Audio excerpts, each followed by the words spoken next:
In this video I'm going to show you how to wire up the Shelly 1PM, and in this picture you can see that this is how the light is usually connected.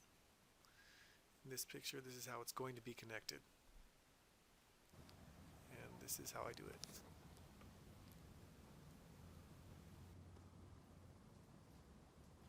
Disconnect these wires and straighten this out as much as you can. Strip about 2 centimeters from the top and 1 centimeter from the bottom, and you're going to be putting those into the L and L1 positions of the Shelly PM. And then you're going to connect these three together. This one, this one, and this one.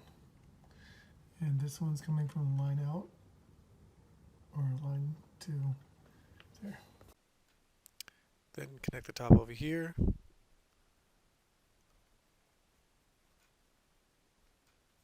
To the O connection that you see over here. Right up to the white. And that's it. Switch needs to go to here, and open needs to go to here. So you can see that light is on, and then switch on, and the light's off. Turn the switch off, the light comes off, and then the light is on with the switch off.